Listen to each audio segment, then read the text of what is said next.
Welcome to Pod Save America. I'm Jon Favreau. I'm Jon Lovett. I'm Tommy Vietor.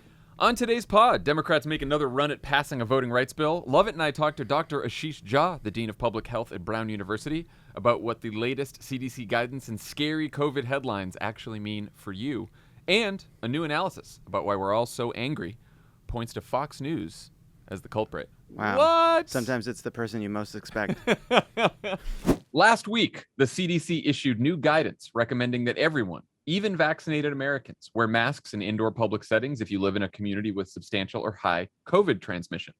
What prompted the shift was CDC data that suggests the small percentage of vaccinated people who do get infected with COVID can, in rare instances, transmit the virus to others. But if you're anything like us, you may have found both the CDC's communication on this issue and the subsequent media coverage confusing and or terrifying. Here to clear all of this up for us and more is someone who's been one of the most brilliant, sane, calming voices throughout the pandemic, the Dean of Brown University School of Public Health, Dr. Ashish Jha. Dr. Jha, welcome to the pod. Hey, thank you so much for being here. I feel like what was missing from last week's CDC announcement was clear information that could help people, especially vaccinated people, reassess the risk to themselves and their families of getting really sick from the Delta variant. So we are sitting here in a county with high transmission in LA. We're wearing masks in indoor public settings. But how should I think about other activities? I have an unvaccinated 1-year-old at home. We spend a lot of time with my parents who are over 65. Is outdoor dining still okay? Outdoor gatherings, indoor gatherings where everyone's vaccinated? What do you think?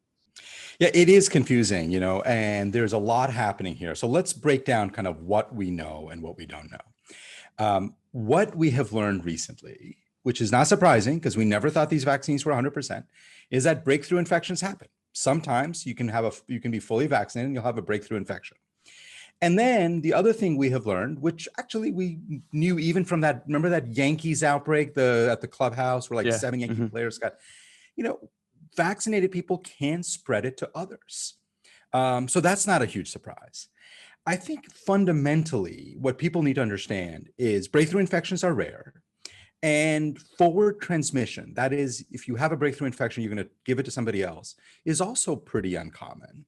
And the most important piece of all of this is when it happens, people do really well. They have a kind of a miserable cold.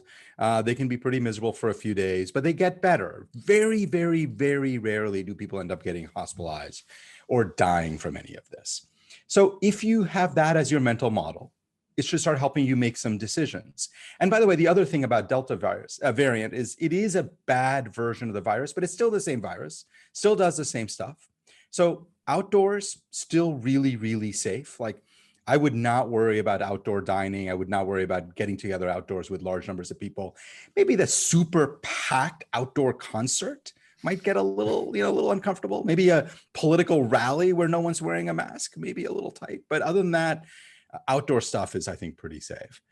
And on the indoor stuff, the way I thought about it is if you're in a room full of all vaccinated people, you have a very, very low risk of anybody passing it on. The last part of this is about assessing risk. If you're with a frail elder and you've been out partying and you've been exposed to a lot of unvaccinated people, might be reasonable to put on a mask because the risk of a breakthrough infection for that frail elder could be really quite substantial. Kids, thankfully, don't get sick very much. And again, I don't want to minimize COVID in kids. There's been a lot of minimizing of that. But I have a 9-year-old who's not vaccinated. That doesn't fundamentally alter my behavior. I don't do particularly high-risk things, but I also don't worry excessively about him getting COVID. It's unlikely. And if he does, he'll probably do just fine. That makes a lot of sense. One more question on transmission. Israel's public health chief was on Face the Nation Sunday, and she said that their data shows 80% of vaccinated individuals who do become infected do not transmit the virus to anyone else. They said 10% transmit it to one person and less than 10% transmit it to more than one person. It sounds a lot less dire than the coverage around the CDC announcement. Does that make sense to you, that data? It does. And if you think about it, it clinically and biologically makes sense, right? Because if you are unlucky enough to have a breakthrough infection, you still have an immune system that very rapidly clears the virus. That means you are contagious for a very short period of time, and you're not that contagious.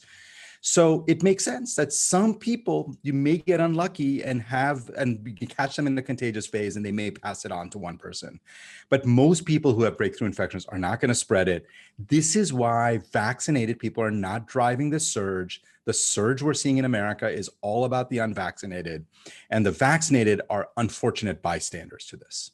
So let's talk about how the disconnect between what the CDC has been saying and what the kind of news coverage has looked like. In the CDC's presentation that leaked to the Post, one of their concerns was that breakthrough cases would cause people to lose confidence in the vaccine. The presentation says they were worried the public would be convinced the vaccine is no longer working or that boosters would be needed. Important to update communications describing breakthrough cases as rare or a small percentage of cases. This was the CNN lead of on that presentation. The Delta coronavirus variant surging across the United States appears to cause more severe illness and spread as easily as chickenpox. The document outlined unpublished data that shows fully vaccinated people might spread the Delta variant at the same rate as unvaccinated people. The CDC has been communicating via the media for the entirety of this pandemic. It still feels as though there's a disconnect between what they wish the coverage looked like and what coverage of their communications ends up actually being for ordinary people trying to keep up with this. What do you think has gone wrong in how the CDC communicates, and what would you like to see them do differently? Yeah, and there are a couple of things. I mean, first of all, I think the CDC has largely been right on the science, and even here, I think they were largely right. I think there was one error in this instance, and this has come up a bunch, is that they didn't release the data along with their proclamation. So early in the week, they said, we are making this change because we are aware of data, but that data then leaked out 2 days later. These data shouldn't be leaking. Like, once you make the proclamation, put the data out there, right? This is not a national security secret. And then basically explain the data to people so they understand. When data leaks, there's always this sense that, ooh, there's something more serious or sinister or bad going on that it had to leak. That kind of stuff, I think, really does need to stop. One aspect of this that was surprising is that we did learn that one data point that led to the updated mask guidance was the breakthrough cases in Provincetown. Now, I happen to have been there. I was protected because I refused to party and go out because I was still reeling emotionally from the last 14 months. That was my vaccine, being a fucking loser. But were you But it seemed to me that this been protecting you your whole life. Yes, never gotten a cold, doctor. But it was surprising to me that this incredible stress test of the vaccine led to this update in a broader way, when to me this was a case of the vaccine holding up really well under a true live fire exercise. Were you surprised that the Provincetown cases were a critical part of this update? I was. I did not think there was anything from the Provincetown update that surprised me in a negative way. And let me explain two parts of this. First of all, the big headline number, these CT values were the same for the vaccinated and the unvaccinated. By the way, we knew that from the Singapore outbreak as well. So there was an outbreak among vaccinated and unvaccinated people in Singapore at the airport about a month ago. So that wasn't a huge surprise. And the second is, I keep trying to remind people of the counterfactual. Imagine the same July 4th partying in P-Town if nobody had been vaccinated. You know what we would have seen? Tens of thousands of people infected, hundreds and hundreds of people in the hospital, probably many people on ventilators and eventually dying. And then a local outbreak that would have become a regional outbreak, right? This is now kind of Sturgis rally. I mean, this wasn't quite as big as a Sturgis rally, but it's kind of, these things trigger these massive regional outbreaks. Did that happen? No. It was not great. A bunch of people got infected. A few people ended up getting hospitalized. Thankfully, no one has died. And then it sort of stopped, because that's what vaccines do. So you've touched on this a bit about the contagiousness of breakthrough cases in vaccinated people. One thing you said is that it may take place, but it might be shorter because their immune systems are geared up, which is actually not something that has been kind of clearly communicated by the CDC. I thought this line from the Times coverage of what the CDC has been putting out to be kind of capture the confusion in some of the coverage. Dr. Walensky, the director of the agency, acknowledged on Tuesday that vaccinated people with so-called breakthrough infections of the Delta variant carry just as much virus in the nose and throat as unvaccinated people and may spread it just as readily, if less often. Just as readily, if less often. What does that mean? Like, what does it mean? What are they saying here? Yeah, I think that's, first of all, I don't think that's consistent with the science. I don't think, well, there are two problems here. One is these CT values that everybody's super excited about. They're called cycle threshold values, by the way. It's just like a term for how for the test. Anyway, the big picture bottom line on these CT values is CT values are not perfectly correlated with contagiousness. Nobody cares about CT values. We care about contagiousness. The second is it's a snapshot in time. So there is no reason to believe that people who have a breakthrough infection and are vaccinated can spread the virus as easily as unvaccinated people. I just think that's inconsistent with the data. I don't know if Dr. Walensky, she, by the way, is superb, so she knows this. I don't know if she misspoke or if it was mischaracterized, but this has been a consistent theme over the last week. This idea that somehow vaccinated people are out there spreading the virus all around and they're fueling the surge. They really aren't. That's not what's going on. Are you concerned at all that Israel and the UK and now Germany have all decided to offer booster shots to the elderly and immunocompromised while our health officials are still debating the issue here? Like, when should vaccinated Americans who are over 65 or immunocompromised start to worry about their immunity potentially waning? Yeah, the data from Israel suggests that after about 6 months, there is a waning of the antibodies, which may lead to more breakthrough infections. And so I've been worried. And you know where I'll tell you I've been worried? I've been worried about nursing homes and congregate care settings. Because if you think about it, those were the folks who got vaccinated in like December and January. So they're hitting that 6-month mark now. Yeah. And you also know that 40 some odd % of nursing home workers aren't even vaccinated at all. So we're going to start seeing outbreaks in nursing homes.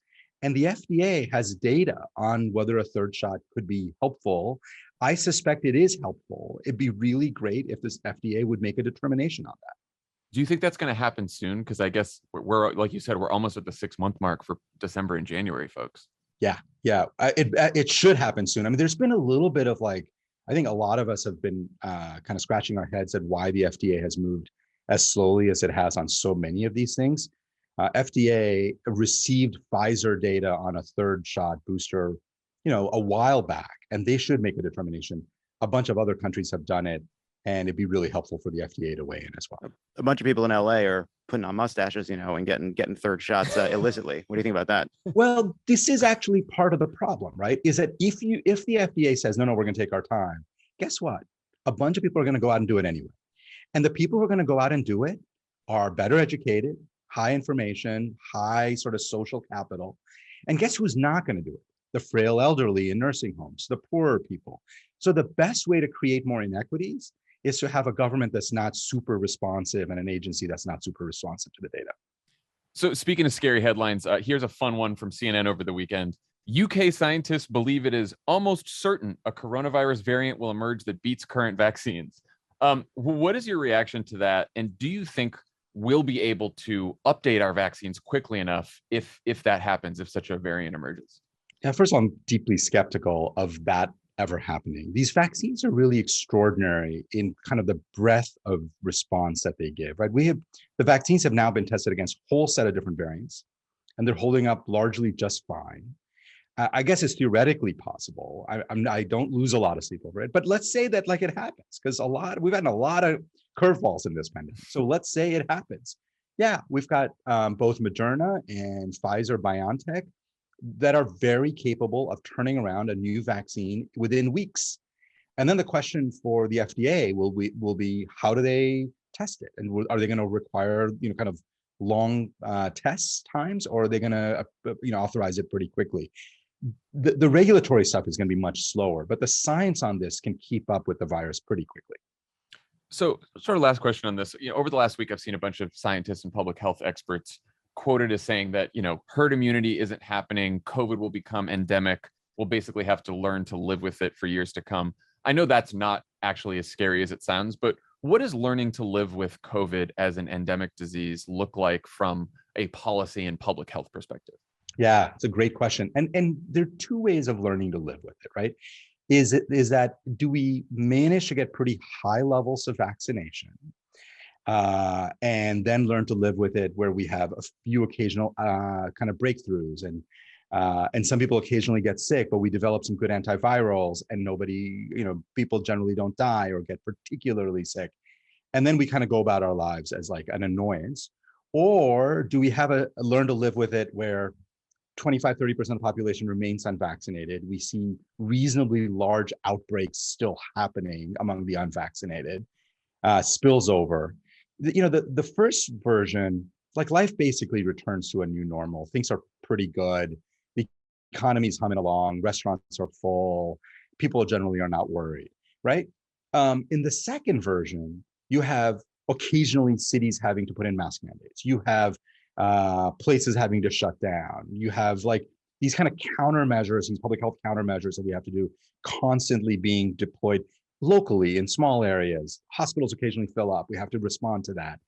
That kind of thing could go on for years if we don't get to like 85-90% of people vaccinated. Okay. Well, that is a good warning. Dr. Ashish Jha, thank you so much for joining us. We really appreciate you calming us and hopefully everyone else down. That was a great conversation. I really appreciate it. I'm sorry I cursed in your presence. Very serious person, and I lowered the whole debate. I know, I appreciate that. Hey, thank you guys so much for having me on. It was a pleasure. All right, let's get to the news. After a strategy session at the White House on Friday, Democrats in Congress are expected to unveil new versions of the For the People Act and the Jon Lewis Voting Rights Act this week. The idea here is to scale back the original bill so that they're focused mostly on preventing voter suppression, electoral subversion, and partisan gerrymandering, which will get Joe Manchin on board, and at least in Joe Manchin's mind, hopefully get some Republicans on board. Not holding our breath there. We also keep getting reminders about why this is also important. Mother Jones's Ari Berman just reported on a new analysis from the Democratic data firm TargetSmart that shows Republicans can take back control of the House in 2022 by drawing gerrymandered congressional districts in just 4 states that they already control: Georgia, Florida, North Carolina, and Texas. And on the election subversion front, we just learned from notes that the Department of Justice officials released to Congress that Donald Trump called Acting Attorney General Jeffrey Rosen a few days before the attack on the Capitol and told him, quote, "Just say the election was corrupt and leave the rest to me and the Republican congressman." That's great. That's a cool quote. All right, lots to unpack here. Let's start with the twin threats of gerrymandering and election subversion and then work our way towards the solutions. Tommy, what does Ari Berman's piece tell us about the size and scope of the Republican advantage when it comes to redistricting? So I thought the best overall quote in the Ari Berman piece was from everybody's favorite pill pusher turned member of Congress, Dr. Ronnie Jackson, who said that redistricting alone should get us the majority back. So Republicans get to draw 187 congressional districts total. Democrats get to draw 75. The rest get drawn by commissions or states with divided government. According to Ari's piece, Republicans could pick up 6 to 13 seats in the House via redistricting in Georgia, Florida, North Carolina, and Texas alone. So in other words, the majority could be handed from the Democrats to the Republicans just because the maps get redrawn, not because anything else changed. So we are staring down the barrel of a gun right now, at least the congressional majority is. They need 5 seats to flip. They might be able to get 5 seats just out of Florida. Forget about the other 3 states. Well, yeah, I mean, because our majority is so narrow, they probably won't do that. They will probably not over gerrymander in some of these places because they're famous for showing restraint. Well, no, the reason not because they care, but not out of restraint, out of politics, because you can over gerrymander. You can draw the maps and distribute your Republicans just too delicately. You get too greedy, and then all of a sudden a wave election could overcome the gerrymander. The problem is our majority is so narrow that they don't have to do that. They can actually draw pretty strong Republican seats in a lot of these states, even though they've lost the ability to gerrymander as extensively in places like Wisconsin, because we now have the governorship and a few other states. They can do it in a way that is kind of insurmountable even with a wave election, even if we have a midterm in which people turn out as much as they did turn out in 2020. The White House has been telling voting rights activists that they can out-organize some of these voter suppression laws, which, there's a big debate over whether you can. People are upset that the White House is saying that, understandably putting it all on activists and organizers. But, how much more difficult is it to out-organize gerrymandering? Tommy?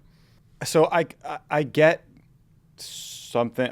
I kind of get the messaging goals here, which is we don't want to make it sounds so dire, the voter suppression tactic so dire that Democrats get sad and give up, right? Like they want people to stay motivated. But you just can't out-organize a gerrymander. You can't out-organize election subversion laws that take the power away from voters and hand them to state legislatures so that they can overturn an election result. It's impossible. Like the problem with gerrymandering is the further and further we go, the computer software and other programs get more sophisticated and allow you to draw up just perfect maps for either side that are almost unbeatable. You can't organize your way out of that. And so I don't know if they were talking about voter suppression laws or voter ID laws or something associated with gerrymandering and not gerrymandering itself, but the suggestion that you can out-organize gerrymandering is wrong, and I can understand why that would land as almost insulting sounding if you were an activist who cares about this deeply.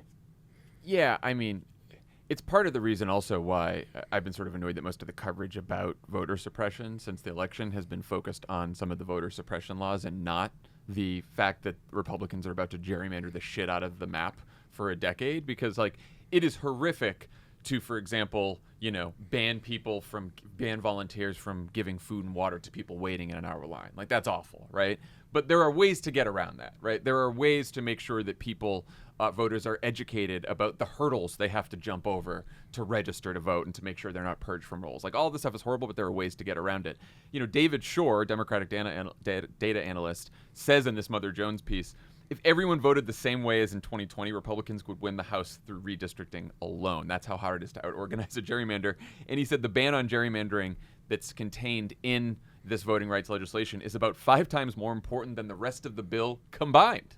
Yeah, I mean, you can't organize someone's house from a 90-10 Democratic district to a 55-45 Republican district. That's not here's how we're going to beat that. We're going to move you out of the district. And I do think, actually, even though it is absolutely true, like we've seen this in from Pennsylvania to Georgia, you can organize and educate voters to overcome these things, and there are knock-on effects when you tell people their vote is threatened. You can sometimes instill people a kind of real pressure and desire to get out there and overcome these hurdles.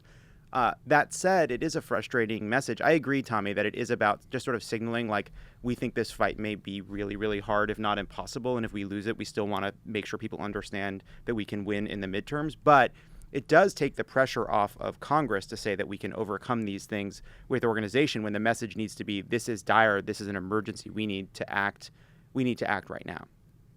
Yeah, look, we don't want anyone to give up hope. We're going to stay involved in fighting and all this. But Dave Wasserman from the Cook Political Report drew up a hypothetical map of what an extreme gerrymander in Texas could look like. And you could end up with Republicans having 25 seats compared to 13 seats for Democrats, even though Biden lost the state by only 5 points. So that is how much you can distort what a state actually looks like when it comes to its partisan breakdown compared to its congressional representation. And that's why it could be a disaster. And one other thing I would just add about this, Democrats, even if we controlled all state legislatures and can draw all maps, because Democrats tend to live in more Democratic districts than Republicans live in Republican districts, it's actually harder for Democrats to gerrymander to the extent that Republicans can do it, because Democrats live in these concentrated areas in a way that Republicans don't. Even these rural districts in which Republicans kind of draw these maps to give themselves an advantage, there are more Democrats there than there are in the heart of, say, Nancy Pelosi's district or Adam Schiff's district or AOC's district or any of a number of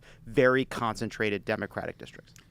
There is one last thing on this. There is a timing issue here, too. The census releases the data that allows states to draw the maps on August 16th, so it's coming fast. But even if Congress passes a law banning gerrymandering sort of after the census data is released and some maps are drawn, the ban would still sort of put the legal challenges to this on firmer ground. John Roberts wrote himself in an opinion where he said gerrymandering was okay. He said the framers gave Congress the power to do something about partisan gerrymandering in the elections clause. So John Roberts himself is basically tempting Congress, it's on you. You want to pass something, it'll be fine. But if you don't pass anything, we're not going to uphold any challenges to gerrymandering. And he also gave... that aren't racially... Right. Well, that's the thing. He also gave Republicans an instruction manual for how to get racist gerrymanders through by leaving the part in which they are trying to sort by race out of the conversation and making it partisan, because that, according to John Roberts, is protected. Tommy, I want to get your thoughts on this Trump story, which once again falls into the category of shocking but not surprising. Philip Bump at the Washington Post did point out that what's new about the story is the note suggesting that Trump and congressional Republicans may have been coordinating their efforts to overturn the election. What should we, and especially Congress, do with that information? I am very upset by this story. I found it not surprising, but shocking, as you say. I just want to spend a minute talking about Trump telling the Attorney General that he may not be following the internet the way I do, and therefore didn't understand that the election had been stolen from him. This seems important to harp on, because it does speak to where he's getting his information, and how, I think it was 1 week ago or 2 weeks ago, we talked about the conspiracy theory that somehow the Italians had stolen the election, or someone in the U.S. Embassy in Rome had stolen the election. That's literally what he's talking about. And he's not just saying these things before, a crowd of Aryan youths led by Charlie Kirk. He's saying this stuff to the Attorney General of the United States that he appointed, and that's scary. I think the bigger question is, why wasn't he following the internet as closely as Trump? I mean, if you want to be good at your job, you should know what your boss is up to and reading, so you can at least have a conversation. That's true.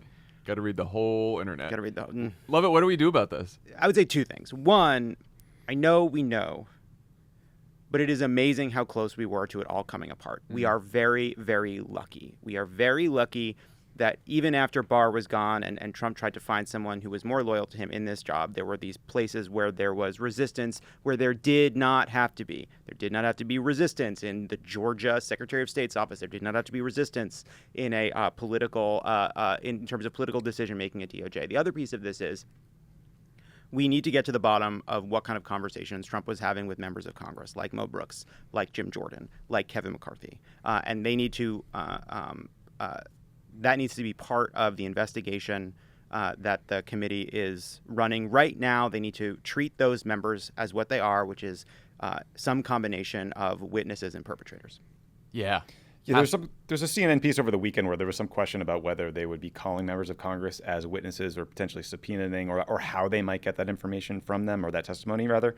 I hope there's no question about whether someone like Jim Jordan will be called to testify. I mean, did you see this fumbling interview he did with some local journalist from Ohio where he was asked if he talked to Trump on January 6th? It's clear that guy is hiding something. He definitely talked to him. Yeah, it's been like a couple interviews like this where he's like, I talk to the president all the time. Jim Jordan, always very careful with his word. It's like these guys only sand the edges off in moments like these when they're worried about what could happen if they're under oath. But you're absolutely right that this is why the 1-6 Commission can't just be about the attack itself. It's about everything that led up to the attack, including Trump's efforts all along the way from the day after the election through the insurrection to overturn the election itself, and the members of Congress who coordinated with them.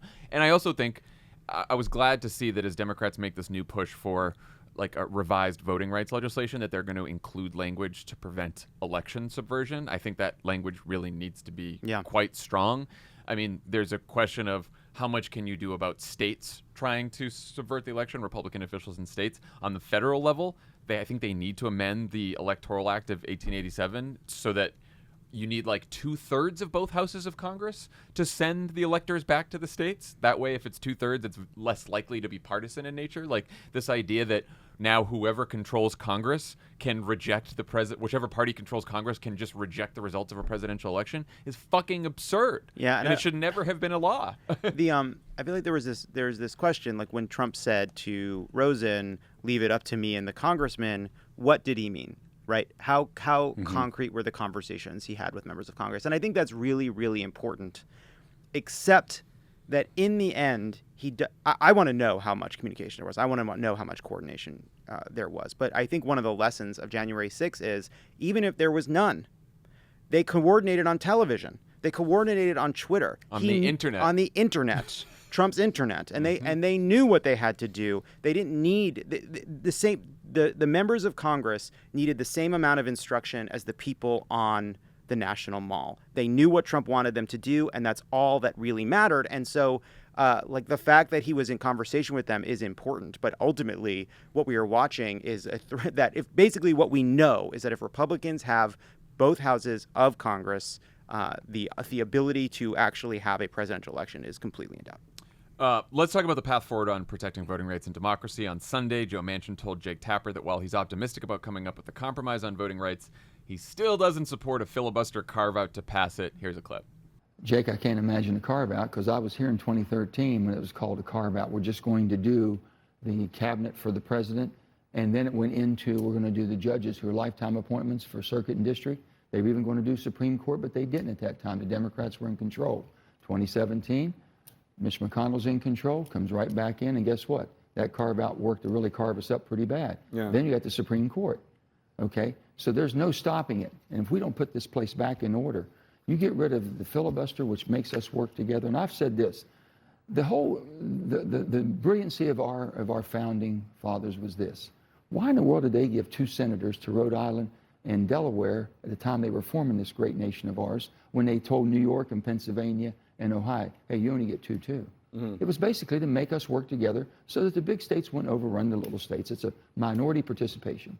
Killing us, Joe. You're killing us. One thing I'll just say about that clip is that is an accurate history of what happened in the past several years to the filibuster. It does seem as though that is where he started learning history, and he has zero knowledge of anything that came before that first vote to change the filibuster rules. Lovett, what are the options here? Like, why do you think Democrats are going through all the trouble of introducing new legislation and compromise legislation, et cetera, if that's Joe Manchin's position still? I think that's the only option, right? We have to fake it till we make it. We have to hope that there's some chance that either by some miracle, and I think this is all but impossible, Joe Manchin finds 9 other senators to join Lisa Murkowski and doing what Republicans, as Manchin correctly points out, were willing to do only 13 or 14 years ago, which is uphold the fucking Voting Rights Act. Yeah, he mentioned in that Tapper interview that it was something like 98-0. Yes. When they last voted on this. Or at some point, Joe Manchin will reckon with the fact that he will answer his own question. Why has this changed? Well, because one of the 2 parties has turned against democracy, and at every turn in our history, when it became time to defend the right to vote, the equal citizenship of every person in this country, it was a partisan decision because one party knew they would lose because of it. And so he will either come to recognize that, or he'll say that. Well, I don't think he'll say that.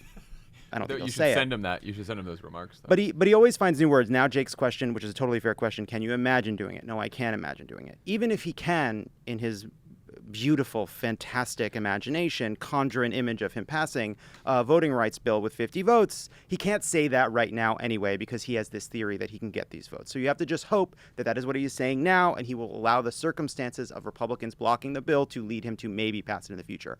Barring that, I don't know what else you're supposed to do, so we have to just go through the motions and try to pass it. What do you think, Tommy? What's going on in that big, beautiful, houseboat-sized brain of his?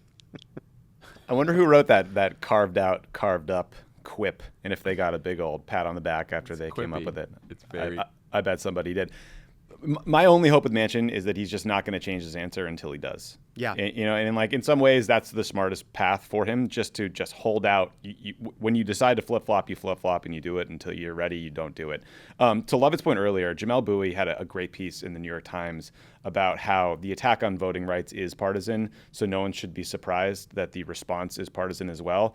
The 14th Amendment, with the Equal Protection Clause, passed on a party line vote. The 15th Amendment, that prohibits denying the right to vote based on race, passed on a party line vote. Yes, the civil rights bills in the 60s were bipartisan, but the parties hadn't divided like they are today. So it's sort of an apples and oranges comparison. So it's just a very frustrated, kind of half-assed look at history by our friend Mr. Manchin. As Lovett said, it doesn't start in 2013. It goes back a lot further.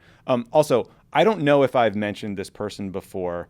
There's this reporter at the New Yorker that I love, Jane Mayer. She wrote a book. Have I ever brought this up on the show? Oh, man. Here we go. She had an amazing piece today in the New Yorker about all dark money, isn't it? About all the big dark money groups there it is. Leading the fight on these voting restrictions. It's the Heritage Foundation. It's ALEC. It's Leonard Leo of the Federalist Society. It's a bunch of weird billionaires you've never heard of. The Lynd and Harry Bradley Foundation. There are these like reactionists, sort of weird, racist, old white people that funded Charles Murray, the author of the Bell Curve Scholarship. So it's all these sort of usual big, muddied interest groups pushing these voter suppression bills. I forgot your question, John. I just got so caught up in the carved out part of this thing. I was just waiting for you to go from the Jane Mayer reference to a Rick Perlstein book reference. So I don't know if you could work that in as well. Reaganland. I'm still working through that one. I jumped over to the Facebook book, which is it's quite good. Oh, that's good. That's good. God, he's a reader. He is a reader. Our Boy, guy's Tommy's a reader. There's Guys, a few... I'm just a small town boy from Los Angeles in Brooklyn right now, so it's just me and my book kind of keeping me company. Tommy's live from Brooklyn right now. He's in the Big Apple. Okay. I There's have nothing to say. no, I don't know. Eat a bagel. Let's keep going. Love it. I love it. Doing the show from here is unbelievably luxurious. You get 3 extra hours to prep in the morning. I didn't know what to do with myself.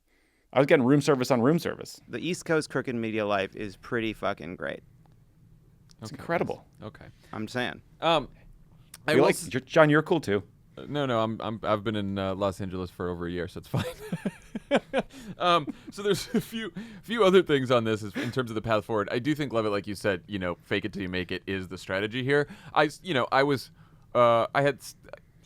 was somewhat hopeful reading a quote from Amy Klobuchar that she said at a press conference last week. Mm-hmm. She said, I think if we were just going to say, nope, we can't do this because of Senate rules, we wouldn't keep going. Yes. Which seemed to suggest that there is some kind of strategy, although I don't want to guess about any kind of strategy among the Democrats because I've been disappointed before, but I'm hoping that there is some strategy behind the scenes. Angus King said something similar too, by the way. Angus King said, he said something like, if this fails, I don't know what happens after that. Right. So the other options could be... Gus said something similar to me too. Yeah, of course.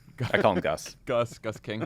Trying King. to figure out what's going on with Manchin and the Democrats.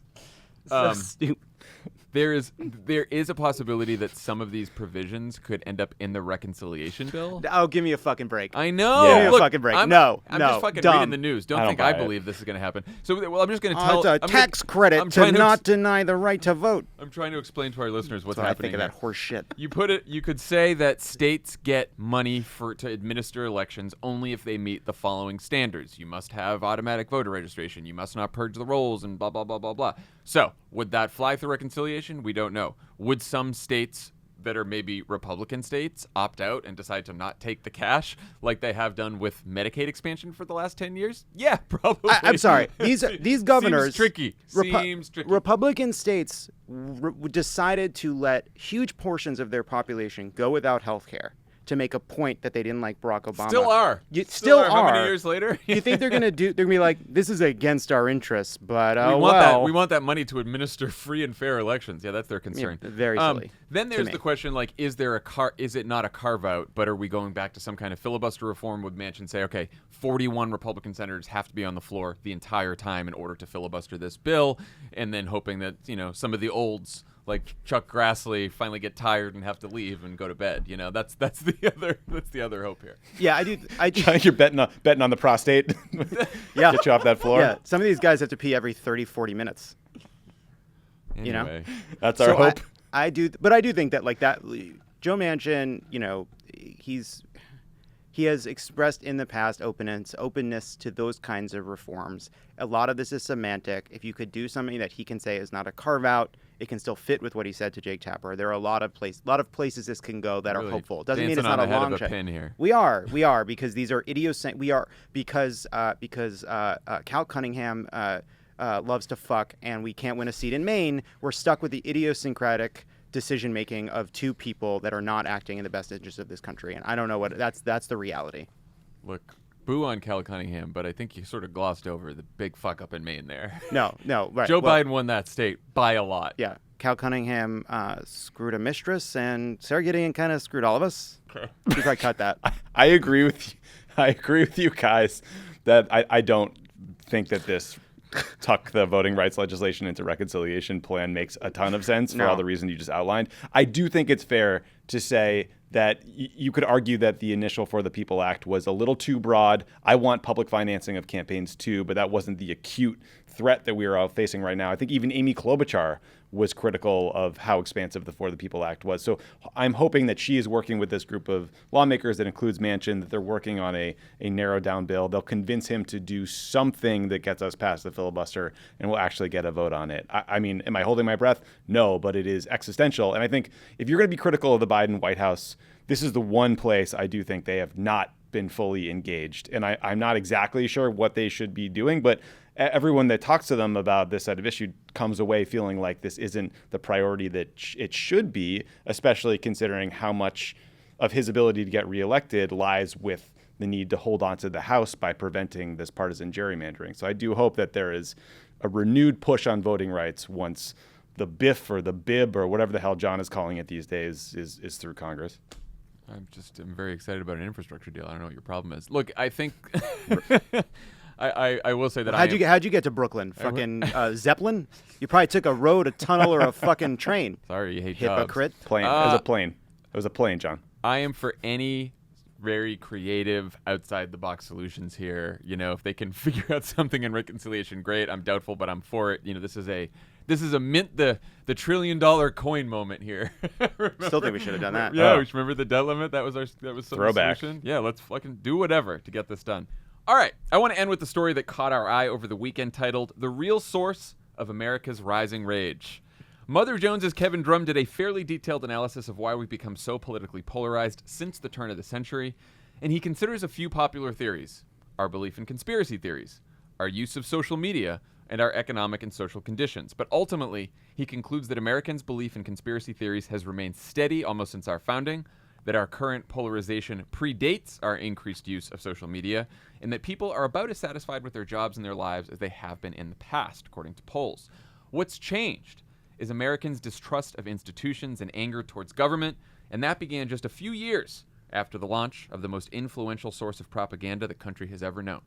It turns out that the COVID vaccines, those wonder drugs that were absolutely perfect, that were more impressive than the moon landing, the drugs you were not allowed to question in any way, don't actually work in the way they told us they did.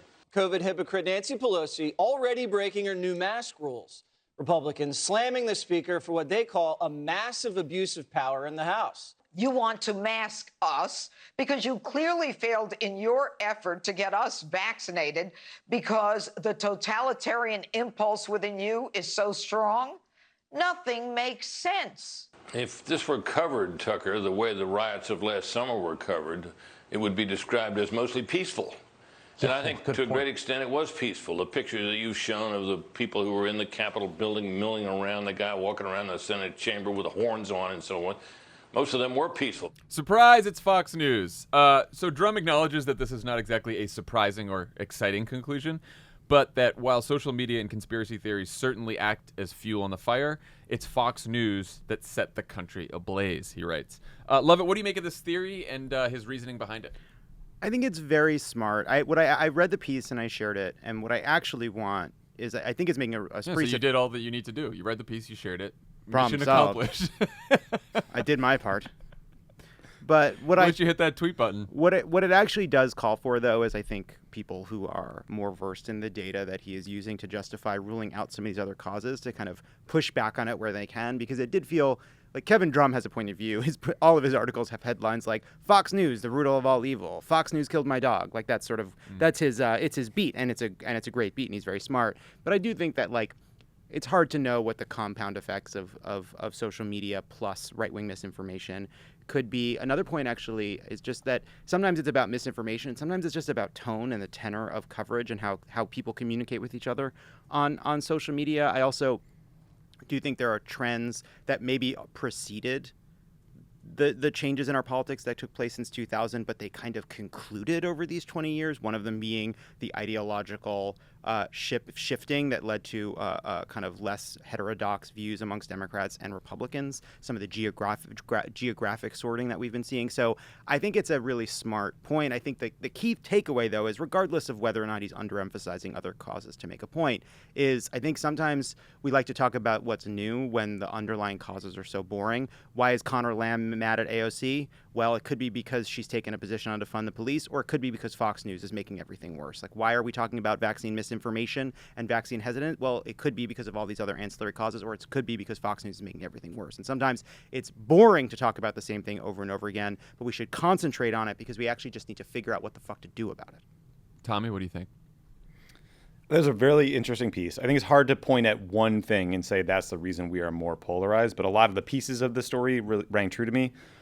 he talks about how Fox News almost single-handedly manufactured the hysteria over critical race theory. Anyone who worked in the Obama administration would not be surprised by that. We watched them manufacture controversies about the war on Christmas, death panels, tan suits, Benghazi, the election lie, the vaccine coverage now.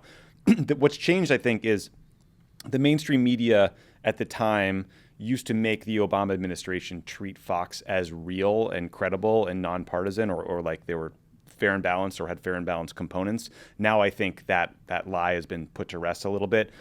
Kevin Rudd, who's the former Prime Minister of Australia from the Labour Party, has made similar observations about how the Murdoch empire has distorted politics in Australia because it is just relentlessly opposed to any sort of progressive economic policy. It pushes climate denial. You've also seen Murdoch outlets fuck up politics in the UK. They fought for Brexit. And then you look at Canada, where Murdoch hasn't gotten into the market and their political process and debates are not nearly as broken. I do think that, Kevin's piece probably underestimates what we discussed in this first topic, which is how gerrymandering has changed political incentive structures in this country. And, if you had a Fox News driving the Republican Party to the far right, but 50-50 districts, it would be disastrous for the Republican Party because in America, we have a unique thing, which is party primaries and then party elections that are also popular elections. Our parties don't choose the person in the primary, right? We vote for them twice. So if we were just getting far-right candidates out of Republican primaries, thanks to Fox, they would get trounced in the general election. Good point. But we have gerrymandered districts, so you don't. The challenge of what to do about it is in recent years, Fox has been supplemented by other right-wing outlets that we talk about a lot, The Federalist, Breitbart. There's social media things, sites like Parler, there's Newsmax. There's also Facebook. He talks about how social media is exacerbating the problem, but sort of dismisses it. I do think the problem with Facebook isn't just sharing Tucker Carlson clips on Facebook. The problem is also that QAnon and anti-vaccine groups were able to organize and reach a critical mass on Facebook and then get covered by Fox. So it's this vicious death spiral happening. So I don't know, at the end of the day, Fox's core product is white grievance and fear. I will never forget 2012 and 2008.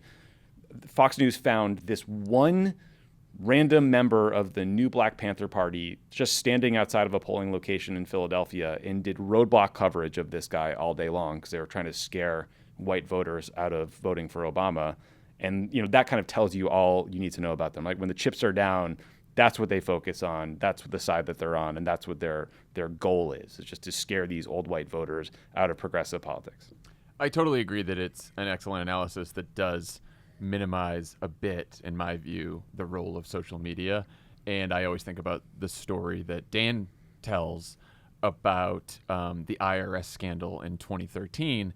And when that first happened, everyone at the White House was like, okay, it's another Fox-driven thing, right? Fox only reaches a couple million people. And so it's probably an inside DC Fox thing that's not going to go anywhere, and people in most of the country aren't going to give a shit about this. And then we did a bunch of focus groups in Ohio, and everyone was talking about the IRS scandal, and the difference was Facebook, and that there hadn't been Facebook, or Facebook hadn't really taken off in some of these past scandals. And so I think that, you can't underestimate enough, or, you can't minimize the role of social media, and especially Facebook, in giving Fox just a new weapon to spread all of their lies and bullshit and conspiracy theories. And I think Fox News, they sort of set the tone and they sort of drive a lot of this bullshit. But without Facebook, without social media, I don't think you'd have the reach that you have today. And I think that you wouldn't have people as angry as you do today. Yeah, I do think it is hard. Some of this, you can look for it in data. But I think it's in this piece, or maybe it's another piece, where he talks about how everyone just we know the people in our lives are angrier. We know. We see it in our lives. We see it in our families. We see it in our communities. We see it on television. We see it everywhere. How do you find that in the data? How do you source that, point to what caused it? We're not doing a double-blind experiment within America that doesn't have Fox News but does have social media. So I do think these things are ultimately hard to tease out. But I do think what I took away from the piece is let's not take our eyes off of the challenge. Fox News is, regardless of these other causes, one of the greatest threats to this country and its future. It is every single day.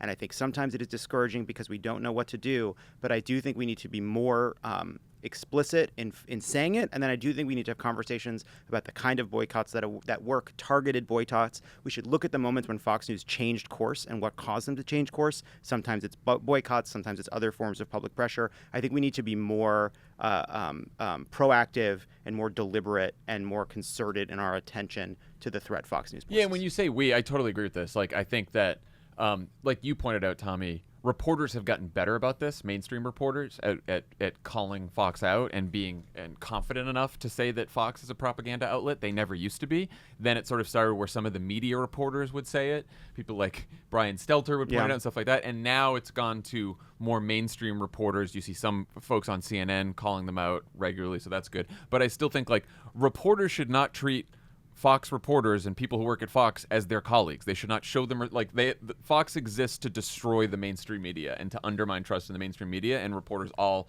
should recognize this, and if they do recognize it, they should say it publicly. I also think progressive donors, right? Like, you know, I talked to Stephanie Valencia about this in terms of the Latino vote a couple episodes ago, but she pointed out that story that, you know, progressive donors, liberal donors, dropped $14 million in South Florida in the last week of the election, while Republicans bought a radio station in South Florida for $350,000 that they turned into a right-wing radio station. So a lot more bang for your buck there than just dumping money on digital ads in the last week of an election. And one other distinction I think that we should stop pretending matters is the distinction between their, quote, news, end quote, side and their opinion side. Huge. And he makes that point. It is obscene. It is obscene. If you had a fire department where six of the firefighters put out fires and 3 of them set fires, you wouldn't be like, I don't think we're giving enough credit to the ones on the truck that are helping. You'd be like, that's a terrible fucking fire department. Shut them down.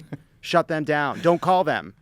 Well, Kevin, don't call them. Drum makes the point in the piece that that's actually one of the big reasons Fox is so influential, because he says part of the answer probably lies in the fact that Fox News is cloaked in the trappings of news. And that's one reason you get 65% of Republicans and independents saying that they trust Fox News more than any other news outlets, right? It's not just Tucker and Hannity, even though they're the worst defenders and say the worst shit. It's that they see other news that's supposed to be nonpartisan, fair and balanced, and people fucking buy it. No one knows. We are the only ones who know there's a distinction. It's a bunch of white guys in ties at desks reading news. And, like, there's no, like chyron that goes up when you go from news to the opinion side. No, just get this. If you love it, the shows just get better for 3 hours. That's right.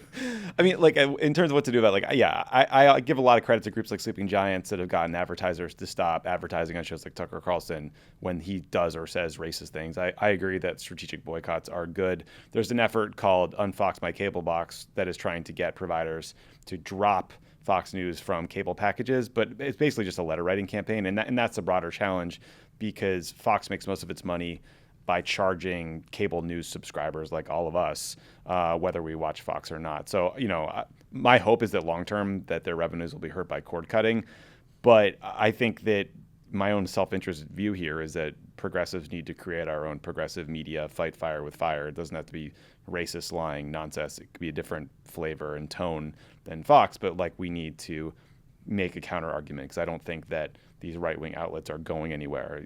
In fact, I think they are growing and proliferating because right-wing donors see them as political weapons to help them get, you know, regulations stripped away and tax cuts, and it's an investment for them, and it's paid them handsomely over time. Yeah, we always want more competition here at Crooked Media, where we welcome more we competition. I guess. No, but I do think actually, like, this points to another asymmetry that's part of this, and actually a way in which, like, the yawning chasm where we have these super rich people with unlimited funds, like, influences our politics in other ways. Republican money supports right-wing media, and you know who writes really powerfully about that? Never heard of her. If you're going to say Jane Mayer, I've never heard that name before. I was going to say Jane Mayer. Tommy, I don't think was paying attention. But like, I was Jane Mayer. But the further you get like liberal money, like the grassroots gets behind someone like Bernie. But the further you up the money ladder you go, the more moderate become the quote unquote Democratic like backers. And so like you just don't have the same thing. There is no Koch brother. You talk about Soros as like an exception that proves the rule, but they look more like Bloomberg. like looking for a moderate, a center left, or even a center option. And like that asymmetry isn't going anywhere. Yeah, and they're spending like billions of dollars on like depolarization efforts. Yeah. Yeah. Let's bring more people together at conferences. I don't know whose voice that is. That was really good. I don't know either. Anyway, so yeah, we have to. So Fox is bad. In conclusion, Fox News is bad. That's why you come here, for hot takes like that. I do think, look, it's valuable to see a data-driven case made like Kevin did in that piece. Because I do think, look, a lot of very serious, very smart, good reporters would beat their chest and yell at the Obama administration when we didn't include Fox News in some, round robin set of interviews with the networks, and they made us treat them like they were on the level, and they were not. And that made the reporters who did that part of the problem. And like pieces like this, I think, help make the counter argument. Totally agree. And one last thing I'd say too is one way I think you can kind of deal with this in your own life is I do think like a lot of political conversations are a lot of like, what happened to our country, what led to this, these kind of rhetorical, big sweeping things. Just answer like, it's just Fox News. Yeah. I don't think it's that complicated. I think you should just made a bunch of people really angry, hate our institutions and our government. And we should fight it. and now we can move on to appetizers. All right, that's our show for today. Thank you to Dr. Ashish Jha for joining us and calming us all down. Thank you, Tommy, for joining us from Brooklyn. Hey, you're welcome. I'm making you guys just this much cooler. Tommy's in a VW bus following Jane Mayer around on tour. I put on the headphones just in time to hear Lovett telling the doctor about how his lack of social life saved him from the Delta variant. So that was a fun treat for me. It was the highlight of the pod today. It's what's reality. All right, everyone. We'll talk to you on Thursday. Bye. Crooked Media's very first book is now for sale at crooked.com/store. It's called The Crooked Guide to Societal Reentry. And it's a hilarious, beautifully illustrated 75-page book that has everything you need to know about how to make a seamless transition back into public life after being stuck at home for more than a year. The guide is written by What A Day newsletter editor Sarah Lazarus and illustrated by Crooked's own Dianita Ramesh. Get a copy for yourself and all your friends now. Again, that's crooked.com/store.